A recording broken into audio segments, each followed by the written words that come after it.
He's unpredictable. He's relentless. He's fearless. He's smart. He's a jerk. Oh, man, what a jerk. How would you describe Kirk Minahan? He's talented. He's blunt. He's complicated. He's the fakest tough guy I know. He's honest. A self-proclaimed weenie. He's angry. He's actually a good guy. He's a psycho big mouth prick. I wish we had more Kirk Minahans. How would you describe Kirk Minahan? Combustible, unpredictable, venomous, testy, obnoxious, selfish, polarizing, pompous.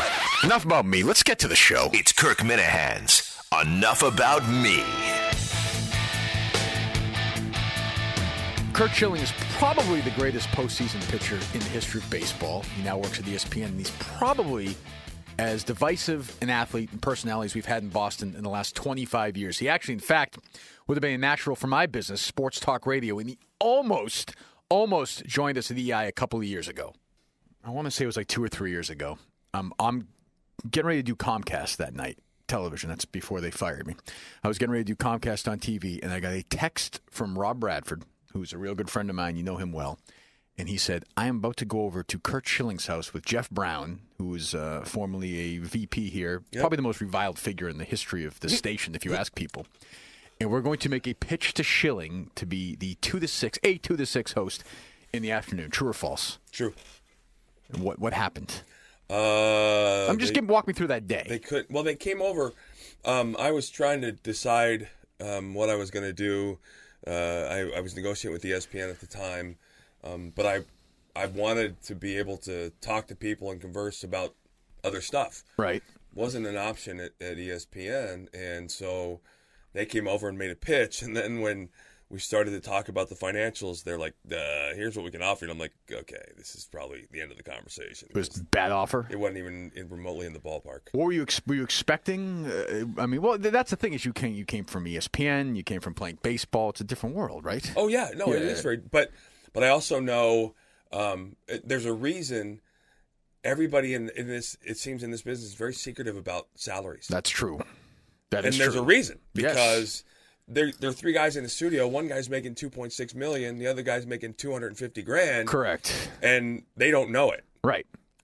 But that's what the hierarchy does, I think. I think you're right. Yeah. And you're right. Yeah. I've gone through negotiation processes. I just went through one fairly recently, and you don't know what other people are making. Yep. You have no idea. And then they are they don't tell anybody. Right. Or they put it in the contract. Well, what kind of questions are you asking in there? Were you saying how much does Jerry make? How much does I was saying Holly this make? Is what it's gonna. They made an offer, and I kind of did it was almost like Larry Lucchino's first offer to me in 2003, and I laughed and I go, all right, let me just see another one. Right. It's that one. They're like, well, that's kind of our ceiling. I said, that's not even anywhere near my floor. Do you think you could do that? You just came in with us for an hour. We're taping this on, let's say Thursday? On the Thursday, whatever it is, 10:30, you just came in with us for an hour, and it was fun. We had a good time. Do you think you could do that every day for 4 hours, 5 days a week, 46 weeks a year? And what do you mean by that? Do what I do. Do what Jerry does. Do what Holly I does. could. I'm not, and I don't say that dismissively like it's easy. I could do it, though, because I don't have a second gear. Any topic that I'm talking about or that I'm passionate about, and I'm going to take a side. And I like being told I'm wrong by smart people. Because I always feel like you get into a smart conversation with a smart person, and if you're wrong, you get smarter by listening. But I like this. I mean, I enjoy talking to people.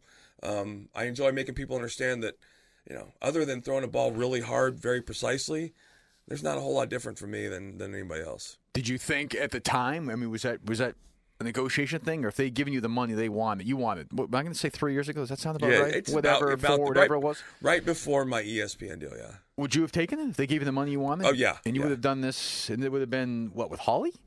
I don't know. It would have been 2 to 6, and I can't remember.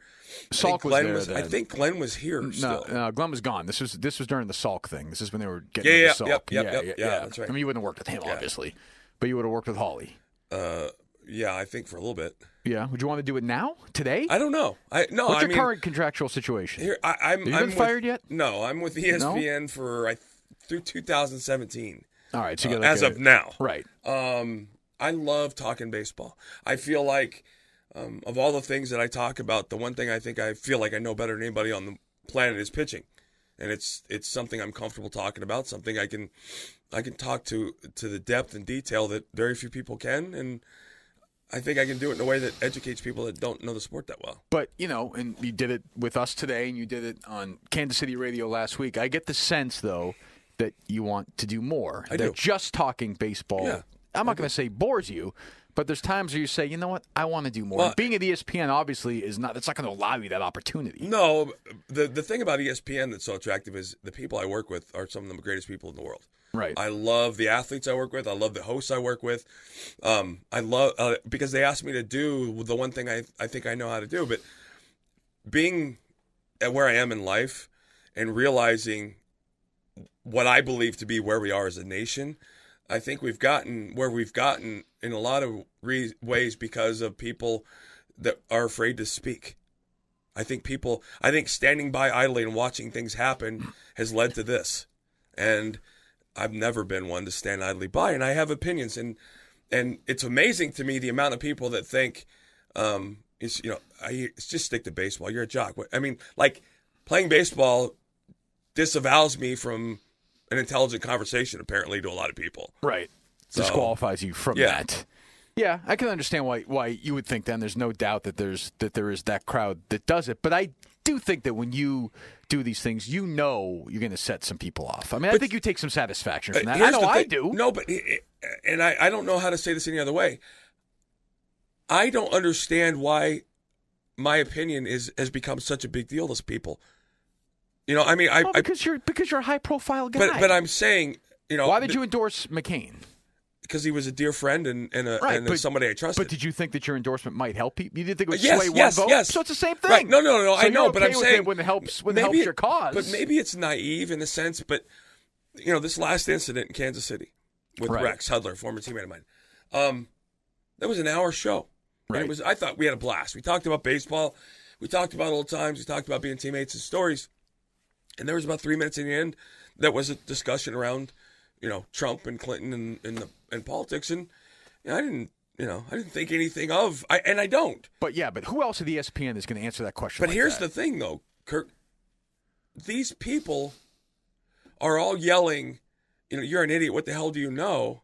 Yet they still listen to me and get pissed about the things I say. Of course. Well, don't you read stuff that pisses you off? No. You no, don't? that's right. No. I'm not saying comments from people. I'm No, saying no. You won't read a story from somebody, let's just say from a liberal side, and get worked up about it. No. You don't? No. That's kind of closed-minded. No, don't it's you want to not. look at both sides I of it? know but it's the same story, just thrown up all over again. Like you didn't read the Boston Magazine 38 Studios thing? I did. Or some of the stuff I wrote? Yeah. I did. And the thing was, there was a lot of stuff that was hurtful for me in there. Right. But the stuff that was true, there's nothing I can do about it. If you, right. And I've always said that if you talk bad about me or you write something bad about me, and it's something I've done or said, okay, right. That's on me. Right. But a lot of people don't do that anymore.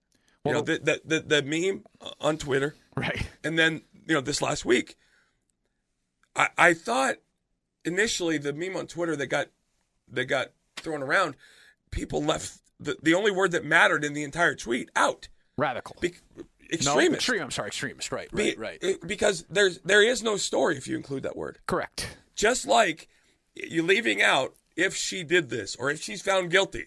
Right. There is no story if you include but that. But here's where I would look at the difference between the two. I thought the thing with ISIS was bullshit. Yeah. Totally bullshit. And I thought you were going to get fired. Did you think you were going to get fired? Yeah. Yeah, I thought you were done. And I thought I was getting ready to go scorched earth. It would have been totally absurd. The Hillary thing, though, I do think that you're right that they changed the headlines, and I've been the victim of that too. But I think you do believe that she's guilty, though. Yes. So, I mean, you think – so, I mean, we're kind of – right, but that's my opinion. Right. And I know that. But opinions are like, what, assholes? Correct. You can say Everybody has one and they stink. True. I mean, so people ask me my opinion, and I answer. Yeah. And for some reason, it's become a very polarizing thing. Right. I don't give my opinion. It's my opinion. Right. But why? So for the ISIS, let's just say back to the ISIS thing. Like we were, I remember Jerry and I and John during the break saying he's fucked, and we thought it was totally nuts. Well, he's dead, he's cooked. So they suspend you for the rest of the year. They take you off of Sunday Night Baseball, but why would they put you on Monday Night Baseball? Why didn't they just leave you on Sunday Night Baseball? Why were you moved? Because they wanted to have Jessica on Sunday Night Baseball. Why can't you do Monday Night Baseball? Sunday Night Baseball was considered a higher profile one. Although it doesn't matter, right? I mean, did your pay change? No. So you're on Monday Night Baseball instead of Sunday Night Baseball. Right. Was everybody okay with it? Well, here's the thing. I think that who was pissed about it? People above me. Nobody that everyone you worked with was cool? There are some people of Muslim descent and that I work with, that I'm friends with, Right. who I had discussions with because I couldn't understand or comprehend how anybody could look at that and think it was a racist statement. Right. Although, if you need to delete a word to read it, then yeah, it does become one. Sure. But there were some people that I was very close with, who I spoke with, and they were like, yeah, initially I was kind of bothered. I was like, wait a minute, what? Right. How could you be bothered by this? Right. I realized then, though, that and it's always been this way my whole career. People ask me a question, and I don't have a yes/no answer. Right. I've never had one, for better or worse. My wife hates it because it's never. She's like, I don't need you to fix this problem. Just listen to me. Right. And I'm like, I start having convulsions. Right. If I can't answer and fix it. So. Do you think you'll eventually get fired by ESPN? I hope not. I mean, I know, but do you think this is... I don't know. I don't. I hope not. I don't know. Because the PC police have never been stronger. Right. Twitter has changed, I think, a lot of it. Yeah. Now the snow... When I saw Deadspin yesterday, I thought, shit, here it goes. The snowball is rolling downhill, and you can't stop honest to God, when somebody from ESPN called me and said, what the fuck? Right. And I was like, what are you talking about? They're like, dude, what the hell did you say? I'm like, okay, again, what are you talking about? I didn't even... It was, right. And that's, again, maybe I'm naive. So you hung up the phone with Rex, and you were done. Right. You didn't think about it. Right. Yeah. Again, that much, right. 3 minutes of a 60-minute show. And then when I saw the headline, I'm like, oh, come on. Seriously, that's worth a headline? With all the stuff that's going on, the same people that are telling me, you're an idiot, shut the hell up. Right. Continue to listen and complain. Right. Right. Like, I don't listen to people I don't like. But here, two things. Number one, I can only do it from my side. I did the thing with Aaron Andrews a couple of years ago. Got in a lot of trouble for it. Deserved to. It was stupid. I shouldn't have said that. I was a moron. At the time, Boston.com would have their top 5 most read stories. They probably still have it. I remember one time looking at it, and all 5 were about me. Yeah. People love shit like this. People love writing. When you get in trouble, you're one of these guys, people will click on it.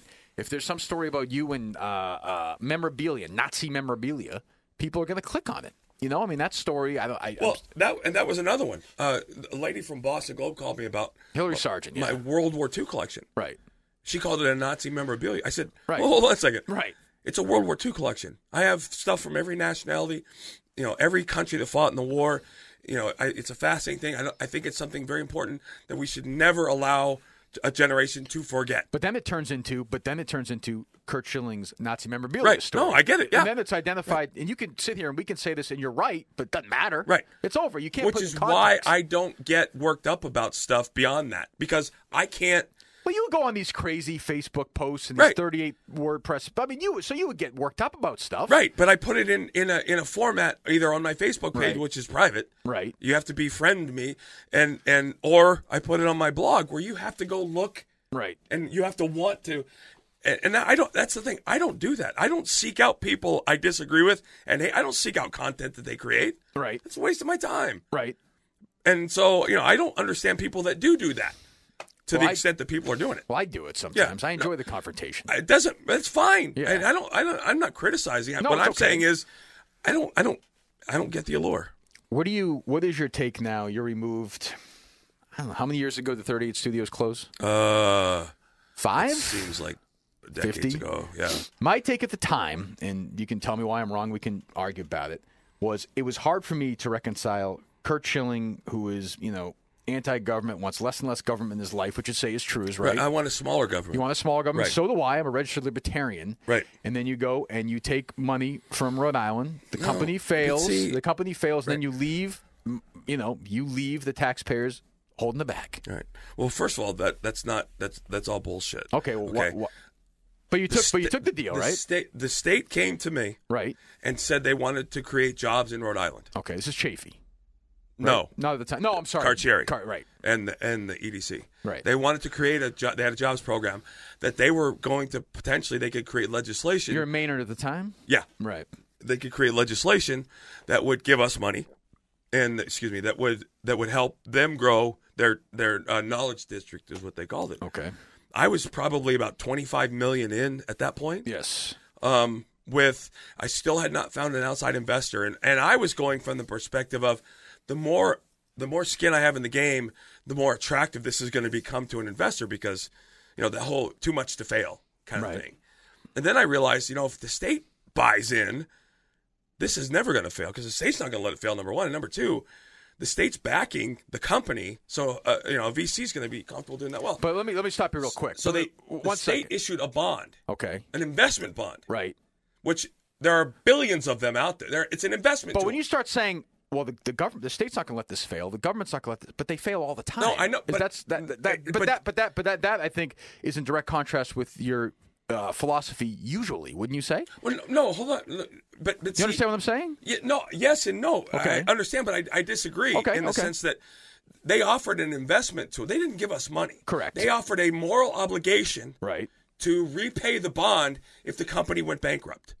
Right. Right. So then the state would repay the bond. If they chose to. Correct. They weren't obligated. They were morally obligating So then themselves. but you are in fact then putting faith in the government. Right. Right. No. I'm putting faith in us. I didn't think. Well, right. you were not correct. You were not operating under the assumption of failure. Right. You didn't think it was going Right. to fail. I So was you had at that point, you thought this was going to be a slam dunk. And everything. Well, because they were going to give us $75 million. The state was. We were the bond was going to give us $75 But where's the million. bond coming from? From the investors that bought it. Right. Okay. All right. Go ahead. Insurance, whatever. Yeah. So we're getting $75 million. Okay. Well, 48 hours before the deal is done, we find out it's 49. Right. And we had been operating under the assumption it was a completely different amount the whole time. So what are you thinking then? Now we have to make up $26 million. Mm-hmm. So I'm thinking one of two things: either I'm going to have to go more in, or we're going to have to find somebody else to finish. We knew we'd always have to raise money to do it, but I ended up putting close to $50 million of my own money into this company, and there's another 49 from the state, so close to $100 million that went directly into the Rhode Island economy. I didn't take I never made a penny from the company. I was down $50 million. Right. But I took a shot. If Rhode Island doesn't and here's another thing. I know Massachusetts disavowed the whole thing. Well, we're not going to do it. We're glad we didn't. They never offered, and we never asked. Right. We never asked Deval Patrick for anything. Mm-hmm. We talked to the speaker about programs, for entrepreneurs, but we didn't ask for a hand. We never asked anybody here for anything. And they try to walk away like, we did the right thing walking out, and then we never asked them.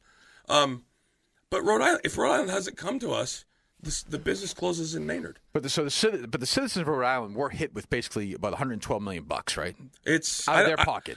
I don't know what the number is. Right. All in. Let's just say is that right. reasonable? It's absolutely. And I know you spent $50 million in your own money, but my point is, if you don't, and this is how I thought of it, if you don't go into business with the state of Rhode Island, the citizens aren't left holding the bag. Absolutely. Right. If Rhode Island doesn't come and make the offer, we don't go there. True, but did you ever look at it and say, "Well, if this and this happens, we're going to screw over the taxpayers of Rhode Island"? No, because you don't. I don't know.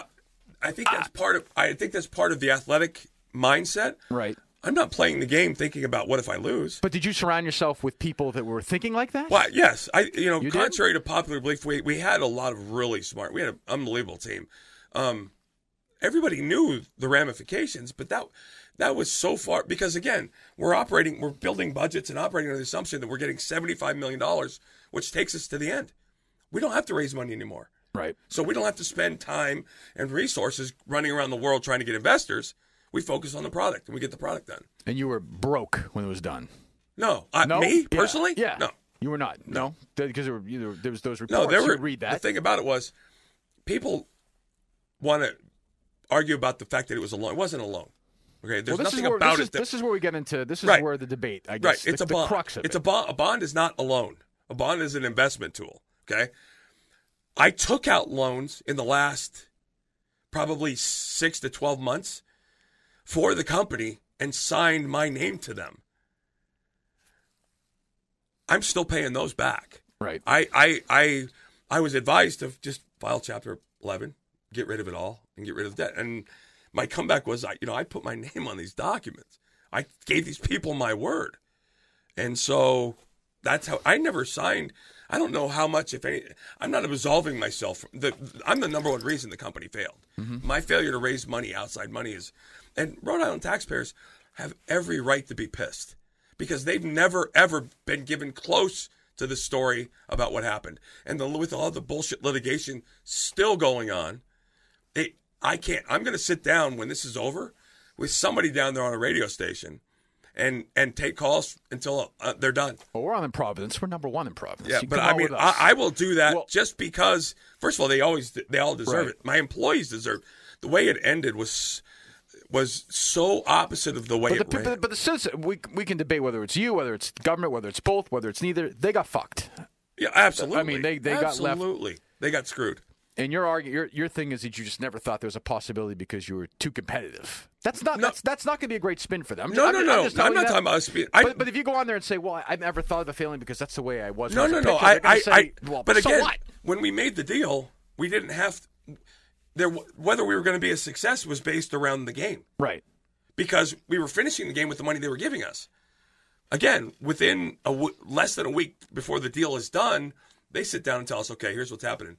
We're keeping $26 million for payments if something fails and yada yada yada." And we're like, "Well, no, that's not the deal. That's not what we did." Right. Well, it was we were already in the process of moving. We couldn't stop the deal. So how long were you in Rhode Island? About a year. About a year. That was it. Yeah. And then it was over. Yep. Would you ever go into that world again, business like that again, or are you done? You try once, No, I failed, wouldn't. you're good? There's so much pain there for me. Yeah.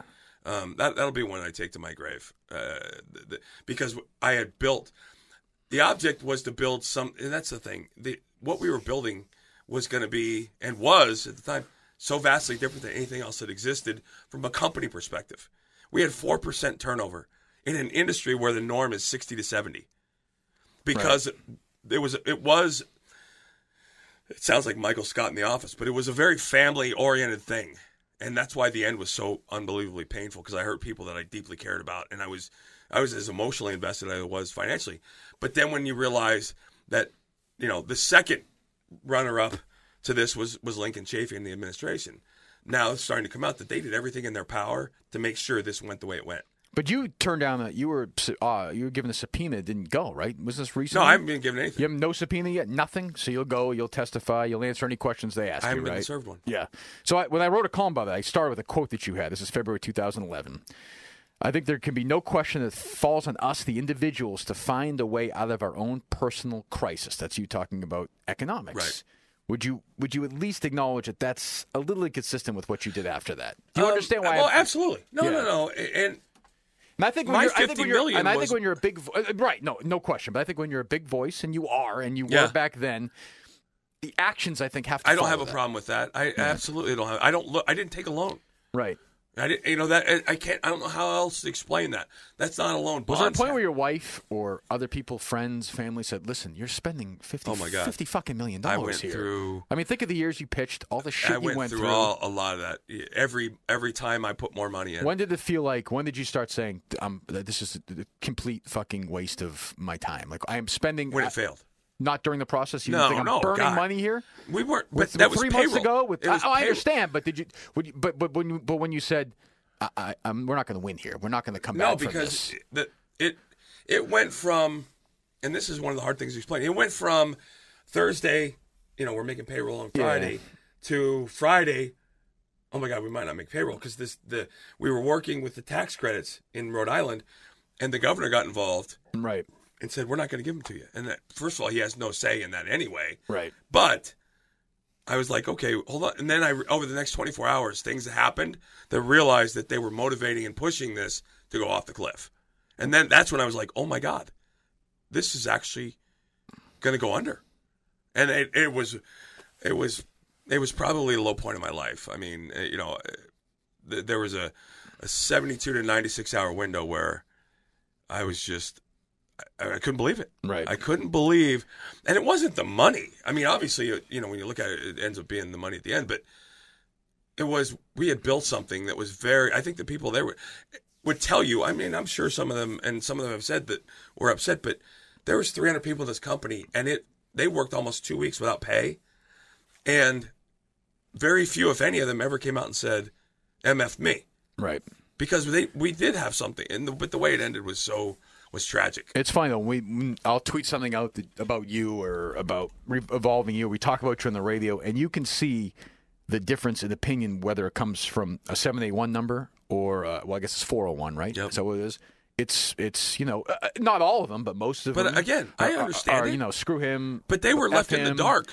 everywhere. That one of the regrets. But why don't you? I mean, you can't do that right now. You can't. Well, I can't because the state. We're talking about it. No, but I'm saying the details of this, specifics. Right. There's still litigate. I read. It would bother me. That would bother. You don't. Well, you know it bothers me immensely. But I read almost 10,000 pages of depositions, and I read my name less than 10 times. But I'm still on the lawsuit because this keeps it on the front page. Right. And it's been a political football in Rhode Island. It's been passed all over the place and been used for. I heard before this hell happened. Rhode Island is the most corrupt. This, that. And I just thought people were being facetious and funny. So you didn't even look into that before you. Well, I wouldn't think a state government would be. Well, if you're going to make a deal with them, shouldn't you do a little legwork? Right, but why wouldn't? Where was the downside to making this deal? Well, but I mean, there should be some natural cynicism. Well, obviously, but you didn't look at it and say, "Do I trust the 4 or 5 people you got to deal with? Do I trust this person?" Right, You didn't I did. You didn't talk to people who. And again, naive. Gordon, that's what I'm saying. I thought Gordon Fox was the most honest guy I ever met. But shouldn't now he's in the pen. But isn't that your job to ask around and find out about this guy before you go into business with him? Absolutely. And right. I got lied to, and it was I was on the personal side of the deal, talking to people and meeting people. I had a CEO and all these other people that were running the business, which is what I hired them to do. And I feel like I'll tell you where we made the mistake in the deal. When I look back on it, the mistake that we made was we didn't want the state involved in product development because that was just a no-win for anybody. So we gave them the oversight to how we would spend the money. They basically dictated the more jobs we created, the more money we got. Well, we tied the money to creating jobs, so we never got to use the money for product development. Why would you give them that? Because you had to give them something? They wanted something, yeah. Right. Yeah, and they didn't want equity, and we didn't want to give them we didn't want to be, so we had IBM as a hey, they're going to come in and check us, and they're going to tell the state, update. And the state was intimately aware of every single thing that happened, and now they're claiming, oh my God, it snuck up on us, and But yeah, I'll take that to my grave. Do you, talk about lack of trust, I guess, do you understand why most Red Sox fans, despite the 3 World Series, don't trust John Henry? Oh, yes. Yes, you do understand that. Yeah. How was he, what is your current relationship with the Red Sox? None. No relationship at all. You don't talk to Henry. Why not? There's a lot of reasons why the way it ended was. Well, just give me a couple. Well, my final year in 2008 when I was hurt and they refused to allow me to have surgery because I wanted to have surgery in spring training and then come back. I signed with the Red Sox in 2008. I think it was $8.5 million. I think that's right. I turned down a 2-year deal from 2 other clubs because this is where I wanted to finish, and I felt like 2007 was great, and and then I realized. About 2 months after when we were on vacation, and I was throwing with my oldest son down in Puerto Rico, and my shoulder started bothering me. So I immediately called Theo and said, you know what, something doesn't feel right. I came back, and I went and saw the guy who's been taking care of me since 1995, Dr. Craig Morgan, who ends up, now he's been working with the Royals for the last 5 years. Right. He diagnoses me with basically a rotting bicep tendon. And he says, there's a surgery. It's kind of out there. We can do it, though. You'll be ready in 6 months. And the Red Sox were like, no, you can't. When you say the Red Sox, who is that? The medical team. Okay. And the ownership. So and Theo. So Theo said, how's your relationship with Theo right now? I've always had a good relationship with Theo, even through the disagreements. Why would they say no? Because I don't know other than they thought if I had the surgery, I couldn't pitch the whole year. Right. My doctor's telling them, listen, he'll be ready by the All-Star break. Mm-hmm. Is that the year you came back and you came out of the bullpen? No. That was before. That was when 05. The A-Rod thing and the. That was 05. 05, right. Right. So I did this. I said, okay, I'm gonna overdo this in the sense that they want me. They're trying to punish me. You have to work out every morning before the guys show up. So I did. I showed up every morning at 5:30 in the morning, and I went at my rehab like an animal. And we got into the season, and I was. Every couple of days I'd play a little catch, and it was getting better, but I still felt like everything was still wrong. And I went down and threw a bullpen, and I think we were in Cincinnati. And first couple throws, I was like, wow, this is good. And then it fell off the rails. And I knew that. I said, this is not going to work. I can't do this. So we went in and we had the surgery. And Dr. Morgan fixed me. And literally what we told them in spring training to the day, I'll never forget this. I threw my first bullpen like 4 months to the day after I had the surgery, and I had life in my arm. Everything felt good, and that was the day I retired. Yeah, it was the end of 08, right? Yeah. It was the day I retired because I realized I didn't want to do this anymore. And a lot of things happened that year on a very personal level that I'll never get past. This is with Henry and Tom Werner. Well, what was said? Well, they thought I was lying to them about the injury. Right. When I signed the contract, they thought I knew I was hurt. They said that to you. Yeah. Henry and Werner. Yeah. And what was your response to that? Well, we had meetings. Were they trying to get their money back? Yeah. And it got very personal. Were they ever threatening to sue? No. They would just go through. How would that work if they were going to try? Well, they weren't going to. They brought in the Major League Baseball, and we brought in the Players Association. I brought in my attorney, and it was just I was devastated, because everything I had done to be on the field, and they're up in the ivory tower, and they're trying to pass judgment on. And I think eventually what it was I don't think they really cared anymore about me because they knew I was almost done.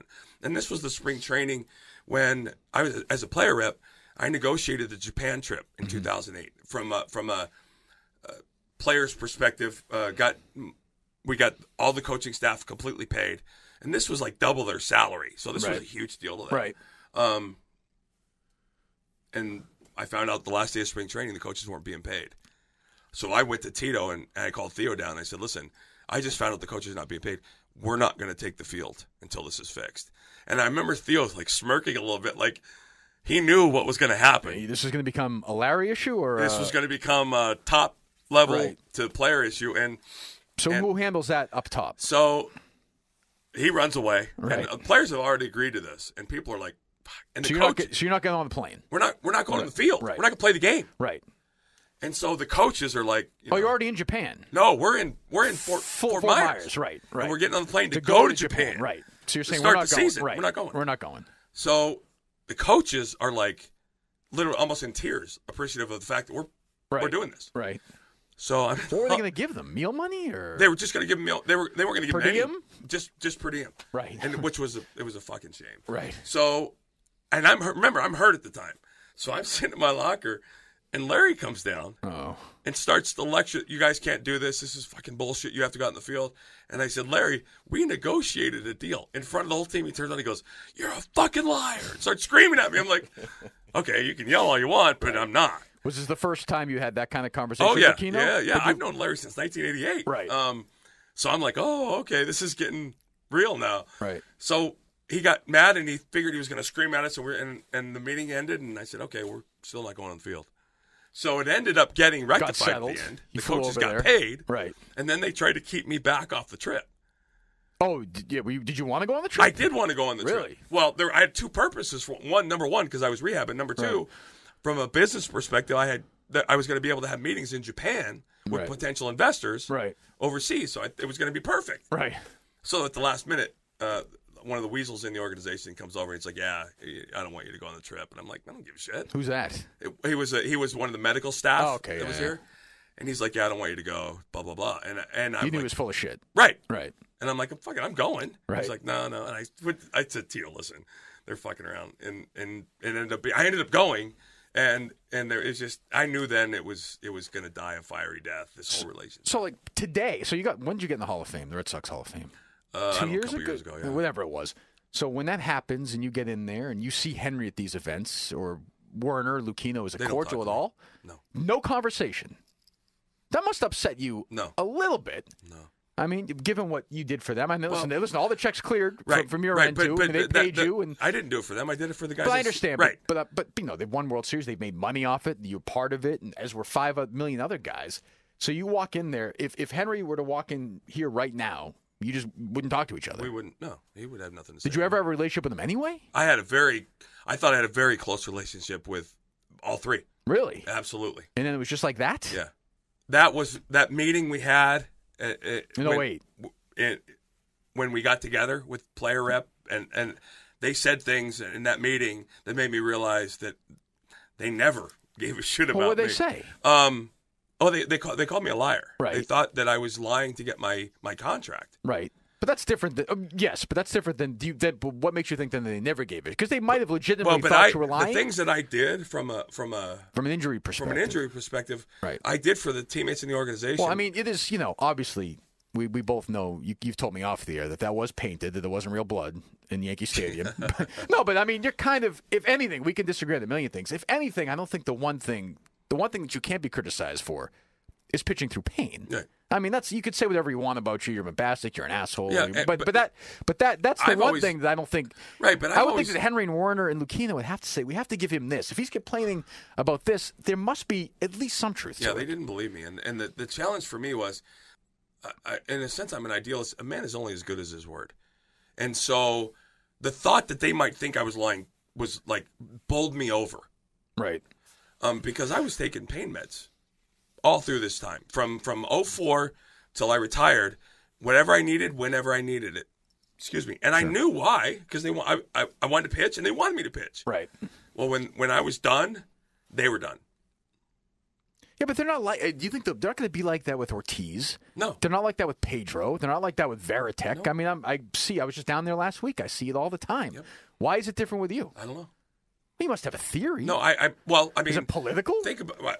I don't know. John Henry, listen, he's spent the last year in the Boston Globe trying to make sure Zarniev stays alive. Right. To make sure that the Olympics come to Boston. Well, you remember 2004, right? I mean, yes. You think about Vote Bush and the fact that they went nuts about it and told me they wanted me to be quiet, and then they put John Kerry on his private jet and flew around the country. And Theo campaigned with him, and they were pissed at me for exercising my First Amendment rights. Now, would you ever have that dialogue with them? Would you ever say to them, what the fuck? Why are you doing this when I'm doing this? No, I can't. No? I don't know. I'm too old. Why? I don't care. I don't know, because these things, I would want to talk. If my bosses were doing that, I'd say, what the fuck? Again, I keep going back to the fact that people I know and that know me, they know who I am. They know. But didn't you think Henry was one of those guys? But I realized he wasn't. Warner was one of those guys? You can say things to people that make, you know what? It's like, if I told you that, listen, I am the nicest person you're ever going to meet, and we're walking down the street, and I kick the dog. Right. You'd be like, okay, what the fuck? Yeah. I can't be nice people. Right. I hate there dogs, are things you do and say that you can't cover up. They reveal who you are. They've done and said things. Is there a part of you, though, that, listen, you're busy, you're working, you're doing 5 million things, but is there a part of you that says, geez, I'd kind of like to be looked at as part of the Red Sox organization? Do you not care? Yes and no, but I more the same thing today motivates me as it did then. The guys I played with and the fans, I've watched them run Tim Thomas out of town. Right. And after Brady supported Trump, the stuff that happened, politics is a very big deal here. And it doesn't matter. It's what have you done for me lately in a lot of ways. And that's okay. I get that. How would you characterize your company's work on Deflategate in the last 14 months? ESPN. Well, the confusing part for me was when it became obvious that the whole thing was started from a lie from somebody in the NFL, how it didn't just end there. Right. I thought it was very simple in that sense that, okay, Chris had gotten a false message, report, whatever, from somebody in the NFL, and it became public that was false. But he never corrected it. No. And I don't know why. There's a worldwide bias against this organization. I mean, if that's not obvious to everybody, and I keep going back to the thing I believe, this country hates sustained success. 2001, did anybody even know the Patriots? They didn't give a fuck. No, they didn't care. No, in 2004, you guys were the darlings of the country. Right. But then, after we won, and Boston people became Boston people. Correct. Everybody fucking hated them. Right. The New England Patriots have done something that we've never seen before and probably will never see again in the NFL. Well, let me ask you, real quick. What I find curious, though, is at the same time, and I understand the scope of the sports aren't the same, at the same time, you are seeing another organization with a head coach who's kind of prickly and one star the whole time have almost the exact same run of success, maybe more. In the Spurs, nobody really hates him. I wonder why that is. Maybe it's just because the NBA is not as important as the NFL. Well, I think it's one of the reasons is because of the market. Yeah, I guess. I guess. But it's absolutely because you look at what Boston draws. Right. And you look at the last 15 years have been almost unrealistic here. It's crazy. Right? In a good way for us, in a bad way for everybody else. Right. This year is a disappointment for Patriots fans. They won 12 games and went to the AFC title game. Like that now here. I grew up here. Believe me, it's crazy. Right. But I think there's some. I think some people here were assholes about it after. No and doubt. pissed people. Yeah, I mean, But I also think the other owners in the league thought that Goodell and Kraft were boys, and the Right. Spygate thing, they think Goodell didn't do enough, and that I think is the biggest overarching reason why. And I think 27, 28 owners in the league right now say we want to bury these guys. Yeah. We don't even care if it's true or not. We just want to bury them. And ESPN, I think your company, has led the charge and really hasn't stopped. Yeah. And I don't really know why. I can't speak to. I don't know. I have no idea why. Well, you but, watch it. Yeah, but I don't really pay. I'm a Steeler fan, so Right. But I hear it, but I don't go into the football room and ask the guys, "Hey, what do you think?" Because I was on a station talking about what a joke it was that Deflategate didn't end and everybody didn't apologize because it was clear to me that Tom was saying, "I'm not taking a deal. I didn't do anything wrong. Right. So fuck it. If you can do whatever you want. I'm going to the hilt." Saying, and when I said something, Chris Carter was like, "Oh, wait a minute, no, dude, you can't. You don't know the whole truth." I knew the truth. It was fabricated by somebody in the NFL. I think the 15-year reign of the Patriots destroys the parity argument for the NFL. Well, but the problem is nobody else can do it, though. No, I know. I mean, there's only one Brady. There's only one yeah. Belichick. You're never going to see it again, ever. That's not going to happen. I keep going. Why haven't more people tried to emulate the formula? Well, you got to get Tom Brady. Okay, but there's a lot of good quarterbacks in the NFL. Right. But I mean, the Packers, look at the Packers last. Right. They've had a really good run. I mean, if you have a good quarterback, generally you'll have a pretty good. Why not imitate the system? In baseball, you see it all the time, right? But what's the system?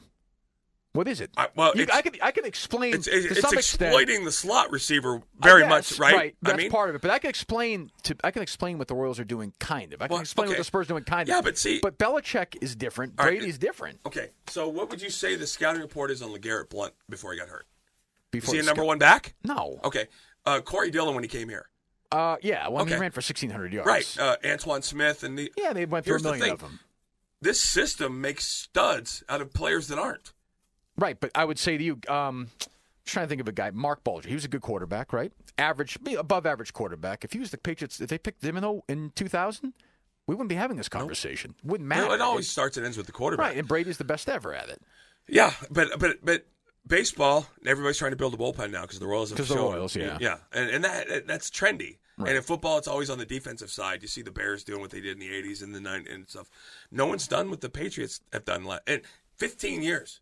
Every single year, they went 11-5 without Brady. Right. I mean, they were 16-0 the year before. Right. But yeah. But they went 11-5 without him. Correct. And doesn't that scream system? Sure, to some extent, yes. Right. And so all the teams spy on everybody else. Well, they hire all these guys, though. So, I mean, they hire McDaniels, they hire Romeo, they hire White. They try. It just doesn't work. They can't do it. They can't do it. They can't Pioli, do it. even when they hire front office guys. Well, but can't do it. I laugh about the guys that leave out here that are Belichick disciples. And fail. They try to do the other stuff. So and they don't works. just fail; they suck. Right, and that's mind-boggling to me.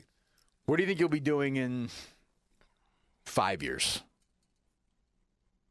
Do you want to do this ESPN stuff for 10 years? I like talking. Again, I love the guys I work with. I absolutely look forward to being. So what is so you're doing Monday night this year? Monday night, and I'm doing baseball. How many days tonight. a week are you going to be in the? I don't know. Do you drive and drive back? Yeah. You do? Yeah. So what time do you get home? Depending if I do a midnight. Do you actually drive? Or you get no, a car? I do. They have a driver. So you don't stay up there ever? No. The weather's shitty. You know what? No, it's not even that. I spent my whole life in a hotel. The last thing I want to do is sleep in a fucking hotel. Right. So I come back and trying to give Shonda some breathing room after, she got the kids off to school for my entire life. But I love the people I work with. Carl Ravitch is one of my favorite people in the world. Eduardo Perez and stuff like that. But does it ever get not boring? But you can't get as crazy doing that as even what we just did or what you just did in there. Is that part of your brain? Yeah. Absolutely. Need to be I think it's one of the things that makes me slot angles and I velocity. think the thing people complain about is also the thing that makes me good at what I do. I'm not going to say bad things about people. I'm going to criticize when you don't give effort or when I think you made a mistake. But it's not a personal thing. Right. I criticize without making it personal. And there are a lot of people. You look at like a guy like Michael Felger. I mean, he's everything he does is to create callers and viewers, and that's what I do. I mean, that's part of my job, too. But I don't think off the air you're any different than you are on. No, that's true. And I think he's a fraud. What about Shaughnessy? same thing. I think there's two faces to him. You know, I've always seen him as a very bitter man. And given, you know, the things that have happened in his life with his family and health, I would assume he would be like me. I've been blessed. Right. Unbelievably blessed. And I always tell people, if I was 18 and you told me to write my life, I wouldn't have written 1/10 of what I've gotten. Right. And I'm happy for it. I look at other people like that. He should be happy. I had Shaughnessy on the podcast last week down in Fort Myers. He told me that he doesn't hate anybody in the world. I mean, I don't either. Yeah, but do you believe that in his case? I don't know. You don't hate anybody? I don't know, because Nobody. I think hate takes too much energy. But I know it's a natural reaction, though. A lot. No, but we use it's almost like I think we overuse the word hate like we overuse the word great. Oh, Yeah, he's great a great is quarterback. right. Great quarterback. No, he's not right. a great quarterback. He's good. Right. You know, and I hate somebody. It's the 17-year-old response to somebody that pisses you off. As you get older, I don't have the energy to hate What people. about the shitwad that was screwing around with your daughter last year Yeah. on Facebook? No. You don't hate that guy? I don't think about him. I don't give him enough thought to hate him. The one that I got labeled a sex offender, tough shit. The one that I got fired, good for him. It's his Right. fault. I despise one above all else, lack of accountability. That's the one that makes my skin crawl. And this is where we'll get into. I would just say there are going to be people listening to this podcast in Rhode Island. Yeah. You hear you say that, and they're going to say, wait a minute. What Right. the fuck is he talking Well, about? but I've been very clear. I'm the number one reason the company failed. That's true. That's true. I didn't take out a loan. Right. Every loan I took out and put my name to, I'm in the process of paying back. Right. This is an investment tool used in every country, in every city that has a capitalist market. Do you read, Shaughnessy? Do you read papers? Do you read? I don't read, Dan. Do you read? You must, but you have to read stuff for your job. What do you read? Oh yeah, no, I read Keith Law for prospects. Yeah. I don't read. I'm not going to read something about pitching in baseball that's going to help me get better. I know, but you must read stuff just to keep Yeah, up. no. I mean, the day in, day Hockey's out. my big thing. Right. Now you're into I'm, that. I'm obsessed with hockey. Trying to get texting Barry Melrose every day I can. Why are they making this trade? Right. But I'm compulsive, and when I get onto something, I don't do things halfway. I'm all in, and I think that's probably one of the reasons why my wife gets pissed at me. How's your health? Good. It's been an interesting 2 years since the radiation and the chemo, and that I still have barely any saliva in my mouth. Right. So the winter times are a nightmare for me. Brutal. I wake up at night, I have dry mouth, and you can hear it in my voice right now. Yeah, you sound all right. I remember when you came in. Yeah. When did you come in with us? That was the day we did the ice bucket thing at your house, and you looked like Dude, hell. I had no idea. I look back at pictures now, Right. and I'm like, because I went to the Red Sox. How much weight have you put on since then? About 50. Yeah, you were pale. You were but I went super to the thin. Red Sox thing, and I remember looking around the room. The guys were all like fucking looking at me, and Right.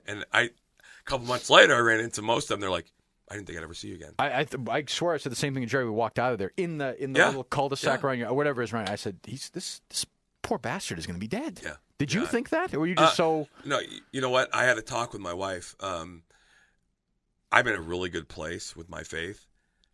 We talked at length. I said, listen, one of two things is going to happen here. I'm going to live or I'm going to die. Now, I'm not being dramatic. I don't want to die because I love my kids. I want to see my kids get married. I want to meet my grandkids. course, right. All that. But if God thinks that that's the path for me, I'm okay. Do you really? I mean, I know. I am I 100%. See, this is another thing that you and I are. I wish I'm envious of people like Right. this. I have no faith. I I- don't, I- which sucks. I wish I had. Well, I've it. experienced it in my life. Right. 04, Right. there were times that things happen that can't be answered any other way. What do you mean in baseball? Oh yeah. Wait a minute, you think he won the World- you think No, he no, deserved- no, no, no. No, see that's the mistake. I never prayed in that setting to win the game. Ever. I've never prayed. So what are you saying? I prayed to be able to compete. Oh, because you're physical. I couldn't compete Right. game one. Right. So my prayer was just let me compete and I'll let the chips fall after that. Right. And it happened. And Yeah. I had Gabe Kapler, one of my favorite people of all time. Gabe was Jewish, and he's kind of an atheist by nature, but Right. a incredibly intellectual guy. And he and I had some great conversations. After the World Series, when we were flying back, he comes up to me on the plane. He says, hey, I'm leaving in a week. And I'm like, okay. He goes, but I need to have lunch one of these days. And I'm like, all right. He goes, because I don't know how to explain what I just watched. Meaning What I went through. Meaning Game 6. No, when I went, the World Series, the whole everything. thing. Yeah. And because he was in the locker room when I walked in for Game 2, and I couldn't walk. Right. And we had a great talk about it. But I've experienced true faith. I did not go to sleep. I slept when I could sleep soundly. And I don't want to die. Right. Nobody wants to. Right. I want to, but I mean, you weren't. I lost my dad when I was 21. Right. And it was a sudden thing, and I was alone with him when it happened. Right. And the pain and agony of that obviously eases over the years. But I realized two things. One, I've learned more from him since the day he died than I did when he was alive. But two, I stopped needing to be in the room with him to talk to him. Right. And I thought that was pretty cool. Sure. And he came into my life a lot of different times. I've had that peace in the hospital. And I can't explain to you other than to say I know what it feels like to have faith, true faith, and not be scared. I understand that, but you've got great kids, and there must have been part of you said, yep. Jesus Christ, I'm not going to see them again. They're not going to see But me again. I don't believe they're that. going to have kids. Well, If you live, yeah, but that's but even Right. even in your ideal world, that's still different than getting to see them and getting to wake up with them, having breakfast with them, and going the on thought of vacation the with pain them. that I would be inflicting on them by dying. But that's not right. But I'm saying right. all the things you think about as a parent. So what do you think happened? So let's say, and I'm glad that you're healthy. Let's say it didn't work out and you Right. died from this cancer. Where do you go? Heaven.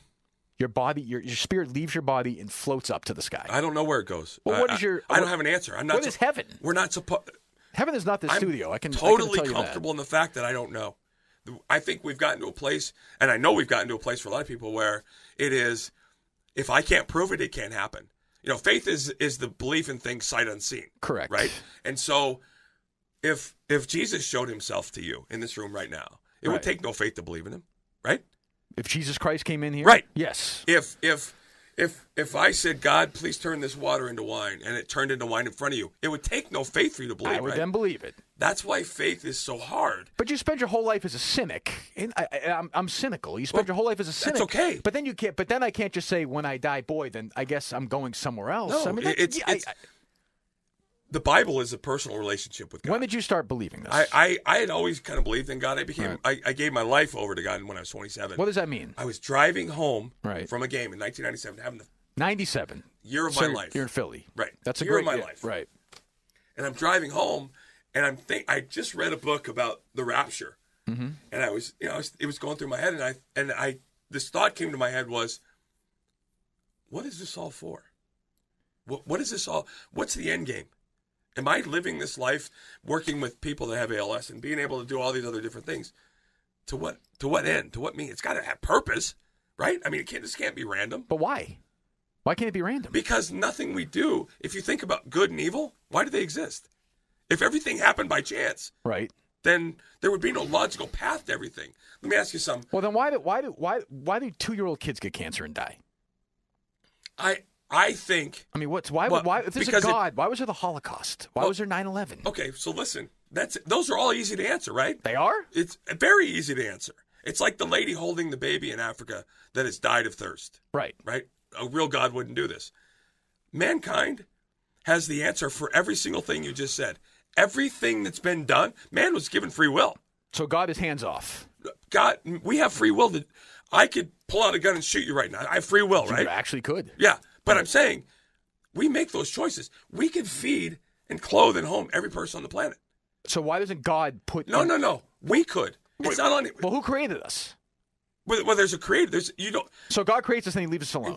No, I don't Well, think. then- I think there's influence. I think we are. Why given, does God why does God help you get through a game in Yankee Stadium, but let some 2-year-old die of thirst? Again, he doesn't let the two. We do. That's on us. But I agree. I agree. We choose not to.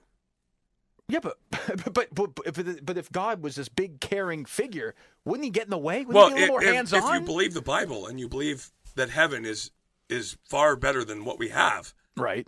then He's doing it. He's taking them out of a horrible place. Yeah, but why can't He just give them some water, make them better, and then live a but I'm life, saying and then that- bring them to the better but place? why don't we do that? I don't disagree. That's I what- would like to do that. I That's try the- to do that as but much I'm as I saying, can. We sit around and look and blame everybody for everything, not realizing we have the ability to answer. Do you honestly think that if we had put the trillions of dollars that we spend on Wall Street to the cure for cancer, that it would be done? That we would cure cancer?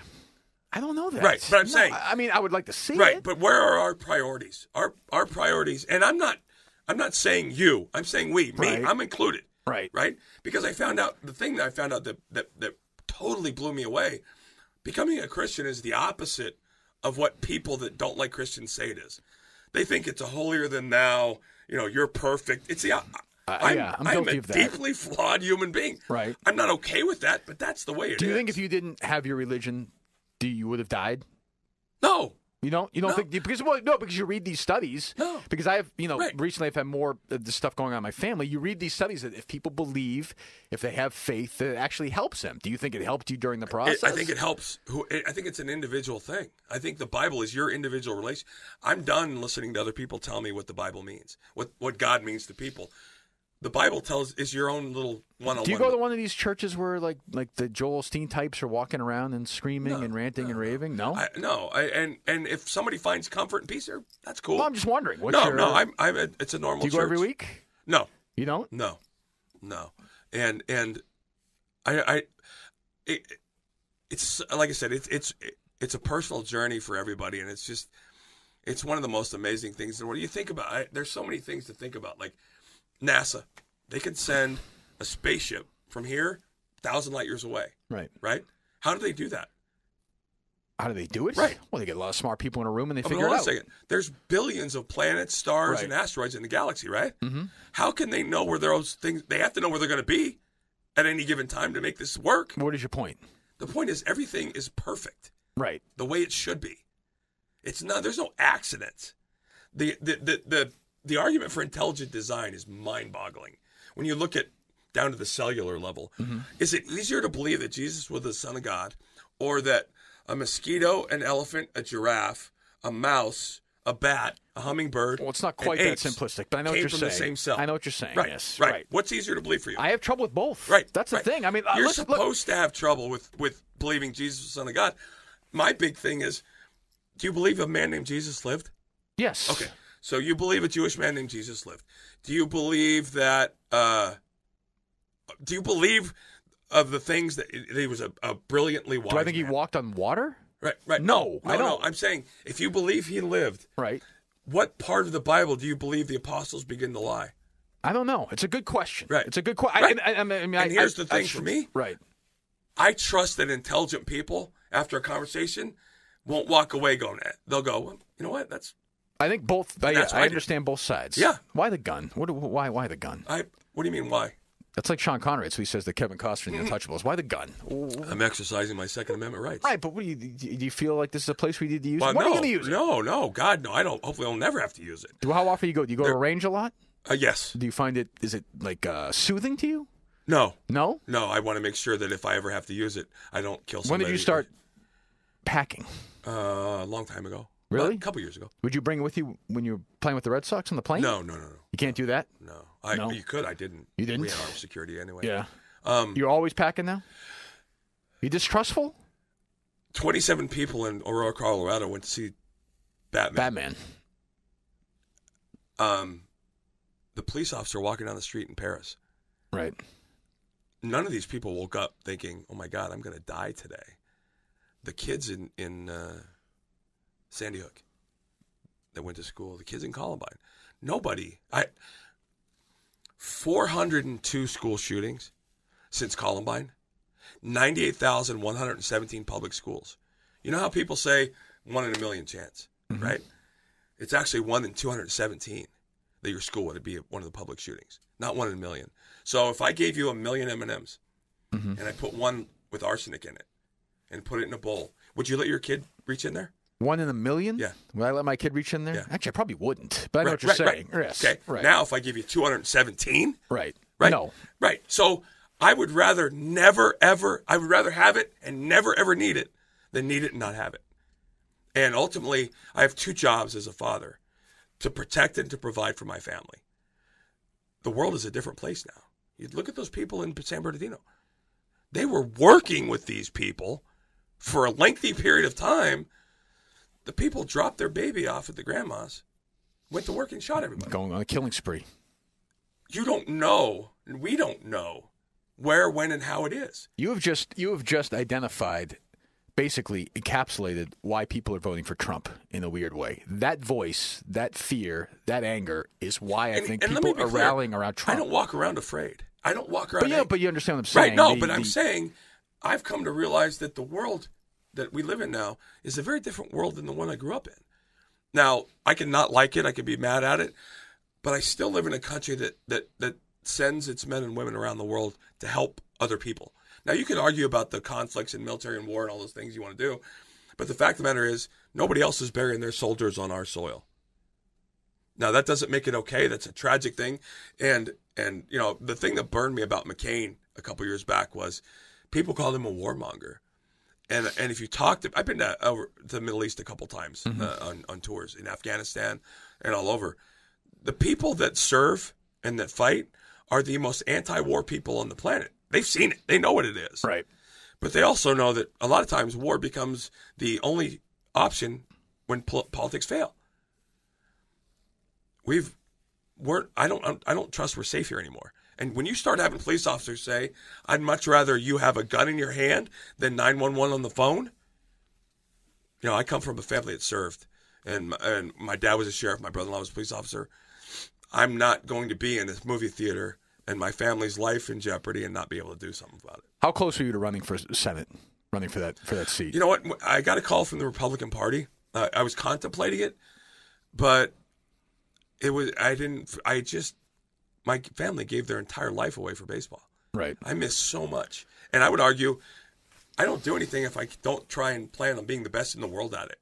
If I was going to run for office, that's a 24/7, 365 job. No days off. My issue would be my first press conference, I'd probably get impeached because I'd fire everybody. Right. I don't care who you are. It's not working. The amount of waste. I look at this state, for example. Do you think you would have beat Coakley? Oh, yeah, I think I would have kicked her ass. Absolutely, yeah.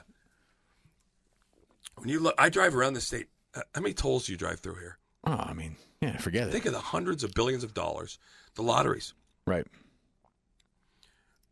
Why is this state the way it is? Why would we have one person homeless in this state? It's a good question. I mean, the amount of money this state is bringing in from a budget perspective is mind-boggling. But how are we? I love Charlie Baker's a very dear friend of mine, and I was so excited when he won because I know he's a good man and I trust him. I don't agree with everything, right?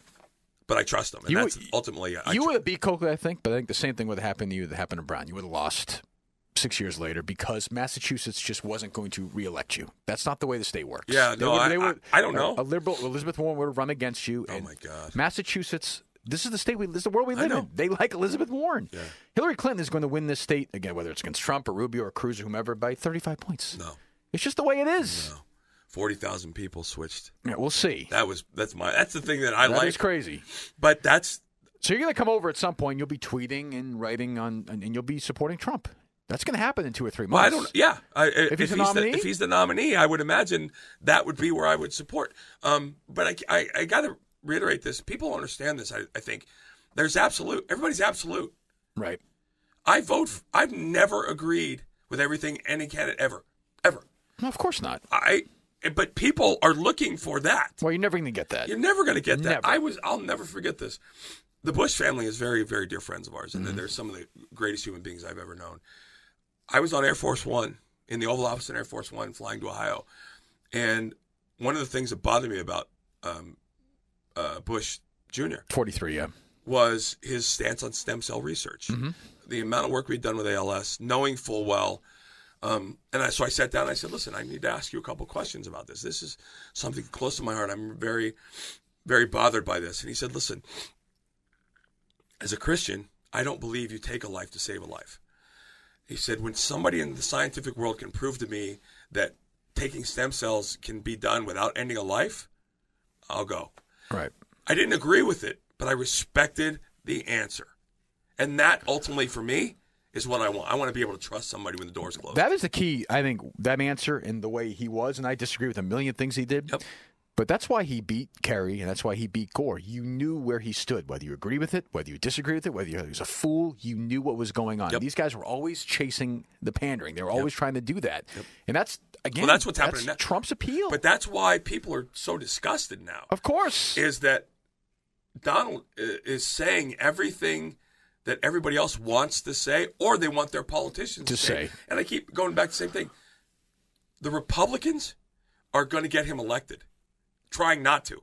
Right. I wouldn't identify that with this Republican Party now for any money in the world. I certainly don't identify with the Democratic Party. But both of these parties are trying to create a system to get their person in instead of creating a system that gets us the best president. Right. And that bothers me. And I think that bothers everybody else. So what does the next 2 or 3 months look like for you? Monday Night Baseball. Yeah, You're going down to Florida? Have you been down? The plan right now is, I don't know if you ever watched John Gruden's quarterback camp. Sure. I'm trying to set up, we're going to do that with some pitchers in the big leagues. Hopefully a Verlander, DeGrom, Harvey, John Lester, David Price, right, where we'll go into a room, whiteboard video, and just talk. Right. And I'm going to ask them, questions about home plate. You got to wake Lester up a little bit. Yeah. You got a little bit. He's such good people. I know, but he's a lefty. Lefties are... Bill, he was a lefty. Right. Exactly. But Lester's kind of boring. Right. Though. But no, but lefties are different. Right. You hear that when you're a kid. It's true. Yeah. They're freaky. Right. It's a weird existence. It is. Yeah. So you're going to do that? Yeah, and I'm going to do that. And I'm supposed to do Monday Night Baseball with Eduardo Perez. Yep. And then Dave Fleming and Carl Ravitch are going to be switching out the play-by-play. Do the play-by-play? Yeah. And you think Jessica Mendoza is doing a good job? I love Jess to death. And the whole situation puts me in a very awkward place. Is she a better analyst than you? No. I don't think anybody is when it comes to pitching. I think John Schmaltz is outstanding, but I don't think there's anybody that can come close to analyzing that part of the game. Do you look at it as a demotion? No. You don't? No. I actually travel less. Right. So, I'm sad. Like, I wanted to work with Aaron Boone badly. Mm-hmm. I think he and I would make a great team. Did you like Dan Schulman? Yeah. Even though he's Canadian, yeah, and a socialist, but, right? No, it was fun. We had fun. I can have fun with anybody, right? Because that's my team, and I take that very seriously. I don't care. We can disagree all you want, but you're my team. You're my family. I'm the circle of the wagons, right? I worked the College World Series with Jess. Mm-hmm. She's a phenomenal lady. Obviously, one of the greatest softball players to ever play. I want to see her do well for her. I don't care that she's a woman. And that means nothing to me. If you're good at your job, I don't care who you sleep with, what color you are, what sex. I don't care. If you take pride in what you do and you're good at it, good. So that's it. Another year at ESPN, Monday Night Baseball, a couple of days a week. Yeah, baseball tonight with Ravitch and the guys. And you'll be checking in with us every once in a while? If I'm allowed to. Or I may, yeah. That's true. We'll see how the next week goes. All right, Kurt, thanks. That was fun, man. Thanks. You. All right, thanks for listening to Enough About Me. If you want to hear more great podcasts like this one we just had with Kurt Schilling, you can go to WEEI.com. You can go to iTunes. You can go to Stitcher. You can go to the WEEI app. And then you can go and you can write a review or a rating about it as well. That's going to help us out. It's going to help you out. You'll get more and more of this podcast, Enough About Me.